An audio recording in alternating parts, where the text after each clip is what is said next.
Welcome back here to the Birthplace of Country Music Museum in downtown Bristol. Taking a small look at some of the history here. This building is just loaded with history, isn't it? It is, from top to bottom. Dr. Rene Rodgers is with me right now. And you all just recently made some history by picking up some awards with the Tennessee Association of Museums. Tell us about that, because the first one you won was Museum from Home Educational Online Resources. Yeah, and we just got the certificates in the mail, so yeah, good timing. That's fantastic. So yeah, this is our one of them. And this was for the educational resources that we put up online right after we had to close. So everything that we put up, like video tours, little small video tours of the museum, student activity sheets, our Real Folk special exhibit, which had opened a week and a half before we had to close, we made into a virtual tour.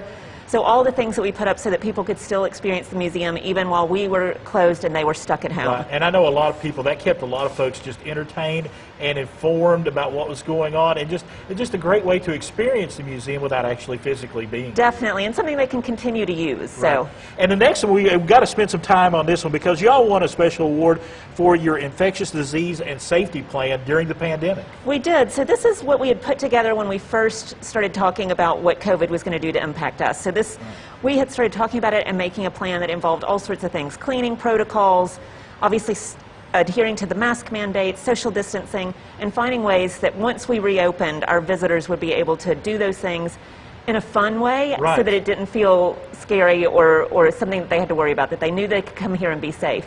And we created a plan that actually got the Healthy Business certification from the Tennessee Chambers of Commerce, and we put in a nomination for that and won an award of excellence. So that's this one right here on our thing. And I know you're very proud of that one. We are, and it hasn't changed. You know, what we outlined then is what we are still doing now.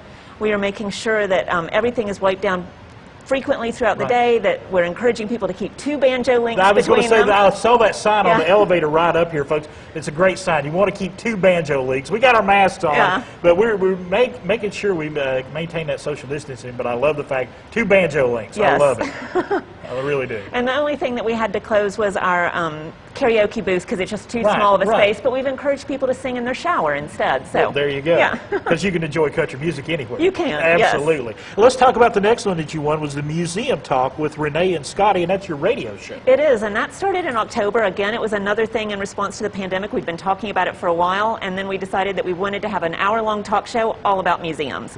So about the work that we're doing here, about museums. So we've talked to museums throughout the country and even over in London, England, about the work that they're doing. For instance, this week we'll be talking to Bays Mountain Park in Kingsport, because it's coming up to Earth Day, learning about the work that they do, but also sharing some fun things like little museum facts, and also answering listeners' questions about what museums do and what curators do. And, you know, looking at this next award, you know, any museum has got to have great volunteers. Yes. And you all have amazing volunteers. We do. We're very fortunate. And, of course, with the pandemic, we weren't able to use our volunteers when we were closed, and a lot of our volunteers were in that vulnerable population, so a lot of them didn't feel comfortable coming back until they were vaccinated. So we wanted to stay in touch with them, so we created a digital volunteer newsletter that sort of had a volunteer feature. We interviewed one volunteer each time about their life. We had staff quirky questions. We told them the things that were coming up virtually that they could engage with, any training that we were doing, and then also did a trivia question that they could answer each month so that they could win a prize. And then you got a very special individual who got an individual award here. Tell us about this person. So they also reward, the Tennessee Association of Museums do an emerging professional award. So people who are new to museums, like within the first 5 years of working in museums. And our frontline staff member, Summer Apostle, we nominated her, and she was given one, and that was really exciting for us, because she's sort of right at the beginning of finding her way in the museum world and what she wants to do in it. So emerging professional, that's the great thing. You all have an amazing, you know, we talk about the volunteers and the staff that you have here, does such an amazing job of selling this place to the rest of the country. Oh yeah, I mean, our frontline staff are the first people that our visitors see, and they get all of the, they get all the information about the museums. They answer questions along with our volunteers who are here. But then, of course, you have the behind-the-scenes staff and all the people in BCM in general that are supporting the museum. So we're really fortunate. And you know, we mentioned it right off the top of the show, but you all are up for that big USA Today award, Best 10 Pop Culture Museums in the Country.